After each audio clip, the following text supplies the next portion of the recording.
Welcome back to the show today. We are talking about NBA owners and the role they play in the story of the NBA. It's really interesting to me how much we know about these men and women. If you're a sports fan, chances are you like sports beyond the game itself, especially if you are a regular viewer of this channel. I think most of the podcasts I listen to talk about what's happening off the court rather than on the court, which makes sense though. If Brian Windhorst and Tim Bontemps were just talking about every play that happened the night before, I probably wouldn't listen. I watch the games or I watch the highlights. I know what happened. Now I want context and I want some analysis from people who know more than I do. And part of that context is what's going on with the franchise, and sometimes from an ownership perspective. I'm sure a lot of you know about Glenn Taylor reneging on his deal with the Timberwolves. You probably know about Robert Sarver getting forced to sell the Phoenix Suns and Phoenix Mercury. I mean, they're making movies and TV series about drama that's happening within an organization. It's all part of how we enjoy sports. Whatever your favorite sports team is, you probably know who owns it, and you probably even have an opinion of it. I think a lot of the reason that billionaires buy these teams is so that they can be a part of the story, so that they can be relevant. A lot of these people got rich because they know how to start, run, or sell a business. But that skill set doesn't put you in anything but financial news, which isn't cool, and it's definitely not that interesting to most people. But being able to wield your power over some of the most famous people in the world, you might make mainstream news. You'll definitely make sports news. So let's start with an owner that I think's the best owner that a team franchise could have. That would be Steve Ballmer, owner of the Los Angeles Clippers. But before I start glazing Ballmer, we have to talk about his predecessor, the disgraced Donald Sterling, who was forced to sell the Clippers in 2014. This was the worst owner in NBA history. No one's gonna argue that. This guy sucked. For a few different reasons, but one main one. First of all, he didn't care about the game. He was not good at owning a sports team. He never spent money on the team, didn't spend money on free agents, didn't spend money on coaches, didn't spend money on the arena. Up until they moved to the Staples Center, they were playing in the Los Angeles Sports Memorial Arena. That was a Lakers hand-me-down arena. The Lakers hadn't played in that building in 20 years before the Clippers even got there. It's gone now, but apparently it was a real dump. Sterling didn't hire great front office staff, mainly because good front office staff wouldn't take the job because it didn't pay well. On top of that, Sterling had a reputation of undermining his executives. He also didn't make an effort to connect with the community of Los Angeles, like the Lakers did. They're crosstown rivals. The Buss family, the family that owned the Lakers, actually put time and money into their community, and they created an exciting experience for everyone that supported them. The Buss family made it so people were proud to wear Lakers gear and call themselves fans. Sterling just moved the team from San Diego to Los Angeles and hoped that the larger market would bring in fans. It didn't. Nobody supported the Clippers. They were embarrassing. Okay, so as much as it sucks that anyone with that much capital that can afford a sports franchise to not care about it and try to squeeze it for pennies, it's not a crime. And if you think about it, it's not even really unethical. But what is unethical is Donald Sterling's behavior. Sterling has been sued twice for SH, tried to pay a staff member for sex, inappropriately touching another staff member, unwanted physical contact according to the court case. Sterling was also in the real estate business. He got sued for racial discrimination when it came to who he was renting his properties to, once from the Housing Rights Center of Los Angeles, and once by the Department of Justice. Laker legend Elgin Baylor also sued the Clippers when he was vice president of basketball operations there, claiming that he was fired based on age and race. Sterling had said a lot of things that made it evident that he did not respect people that weren't white. But the problem was, all these things that Sterling had said were hearsay, because there wasn't any hard evidence that he'd said these things or felt this way, until there was. Donald Sterling's mistress had recorded a conversation between the two of them, that she later sent that recording to TMZ, probably for a lot of money, which Sterling chews her out for posting a picture of her and Magic Johnson. The problem wasn't that Magic was associated with a rival organization. Sterling had a problem with her posting a picture with a black man. In this recording, Sterling goes on to say some really despicable things. I'm not gonna repeat them, but trust me, he was exposed as a card-carrying racist. Apparently, Sterling's mistress exposed him as an act of revenge because she had been sued by the Sterling family, most likely Donald Sterling's wife's idea, for not giving back over $2 million worth of gifts that Donald had given her. I love this story too much. After this recording came out, the whole entire NBA community stood against Sterling. No one was on his side, and they all demanded he be forced out of the league. And on April 29th, 2014, he was banned from the NBA for life and fined $2.5 million. I think I know what happens with guys like this. They get off on being able to say and behave however they want. I think they go most of their lives without being checked because everyone is too afraid to stand up to them. They're afraid of losing their livelihood or stifling their climb up the toxic corporate ladder. So they develop these habits of treating people disrespectfully because that's the thing they're allowed to do, right? Because they have wealth, they have power. What's the point of having money and power if you can't leverage it to put other people beneath you? It happened to Phoenix Suns owner Robert Sarver. The story begins in November 2021 when an ESPN article came out about Sarver. The article stated that Sarver had created a hostile work environment during the 17 years that he'd been the owner of the Suns. There were 70 different current and former employees that gave testimonies for this article. That is the most damning part for me. There were 70 people champing at the bit to tell someone at ESPN how bad it was working as a Phoenix Sun employee. 70 people. This was not a misunderstanding. misunderstanding. It was a terrible place to work. Apparently, Sarver would casually throw around the N-word. People would tell him it wasn't cool, but he didn't care. He'd make comments about women's bodies in the organization, he'd make lewd jokes, he'd scream at people, he'd bully them, and ultimately create a culture of fear. But at this point, this was just an ESPN article. Could have all been made up. Innocent until proven guilty, right? Well, the NBA did prove Robert Sarver guilty with an investigation. And not only did he do all the stuff I mentioned before, at one point in time, he pulled down a male staff member's pants. I don't know the context, but I don't think it matters. Shouldn't do that. Now, here is one thing I want to say. I've been a part of organizations and groups where I've seen some pretty wild things happen. But to me, it seemed that everyone was on the same page, and I don't think there were any complaints filed. Because the people that were involved enjoyed that culture, and they didn't let it affect anyone else. They didn't even see it. This is just the way certain people let their guard down in front of people that they trust. I noticed though that the problem actually begins when the superiors come down and they want to behave in the same way. They want to be one of the guys. But the dynamic is not the same. You don't get to be one of the shit kickers. Your subordinates are not in a position where they feel comfortable telling you that they're uncomfortable. They're not trying to mess up their direct deposit. I think a lot of these people that are in a position of power get off on the feeling that they're a god, so that they have special privileges and they can put people beneath that. It catches up to him though. It caught up to Sarver because the league fined him a maximum $10 million and suspended him for a year. But there was public outcry amongst the whole NBA community. Nobody liked it. They thought it was way too lenient. Sarver really had no choice and he had to sell the team. This is the thing. If you want to be a cool guy that owns a sports team, you can't be a tyrant. Sarver didn't understand he's a part of a larger organization that is the NBA, and it has standards. Also, your business is more of a brand than it is a product. The Phoenix Suns make most of their money because the people that want to be associated with the Phoenix Suns. So if the brand is tarnished, people are going to be ashamed of wearing the Suns logo, and nobody's going to buy any of your merch. Now, I want to talk about a bad owner. An owner that by most accounts is probably a good guy. He's just not been great at being an owner. I think the best example of this is James Dolan, owner of the New York Knicks. People have laid off James Dolan lately. Now that the Knicks are good, no one really cares. No one mentions them anymore. People hated James Dolan so much during 2018 to 2022, but it's kind of his own fault, and you'll see why in a bit. Dolan's company acquired the Knicks in 1990, and Dolan then presided over the day-to-day operation. He made loads of bad moves. He hired Isaiah Thomas as president of basketball operations, who made bad signings, bad trades, and bad draft picks. He also gave the Knicks an SH lawsuit that caused them to pay $11.6 million to a former employee. He gave up way too much for Carmelo Anthony in 2011. A lot of the players that Carmelo wanted to come to New York and play with ended up going back to Denver in the deal. He signed a lot of washed stars because he didn't know they were bad, like Penny Hardaway, Tracy McGrady, Steve Francis. No disrespect to those guys, they were just long in the tooth. People get old. He went on a spending spree trying to hire coaches and general managers, and he paid them a lot of money. I'm talking guys like Derek Fisher, Phil Jackson, Larry Brown, none of which could put together or coach a solid team. He banned a fan in the stadium in 2019 for yelling at him to sell the team. I feel bad for that fan because everyone was yelling to sell the team when they saw James Dolan. He kicked out another fan in 2021 who was wearing a Ban Dolan t-shirt. Knicks legend Charles Oakley was forcibly removed from a game at MSG by the hand of one of Dolan's security guards. Spike Lee also threatened to stop going to games because he used the wrong entrance, then got hassled for it. Then the Knicks publicly clapped back at Spike, saying that he should have used the other door and it's all his fault, which I actually respected that move. There was just a really acute moment where people hated James Dolan. He was probably the most hated person in NBA basketball, not just by Knicks fans. People thought he should have spent more time focusing on the franchise and less time with his blues band. That's right, James Dolan is in a blues band. It's actually not bad if you're into that type of stuff. But now that the Knicks are good, I haven't heard anyone mention Dolan's name. It all just kind of went away. That's because it didn't really matter. It never really mattered. It's all part of how we experience sports. There are ups and there are downs. You need both, and you also need someone to blame. It's fun. But what's not fun is the full knowledge knowing that someone involved with the game is an unrepentant, hateful person. Kind of sucks a lot of the joy out of the experience. We want to see people who respect the game, respect the rules, and respect each other. So sometimes you get owners who aren't particularly invested with their time and energy, like James Dolan. Sometimes you get owners who run it like a business and try to decrease their overhead. Someone like Stan Kroenke, the owner of the Nuggets, doesn't want to go into the luxury tax to keep a championship team. Trying to save some cash.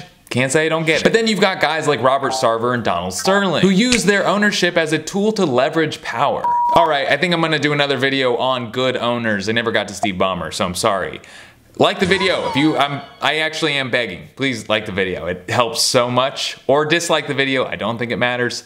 Leave a comment. I reply to everything. I think this was a suggestion. I don't remember, but leave me another suggestion. And yeah, I'll talk to you next time. Be good to your mothers. Eat a corn dog.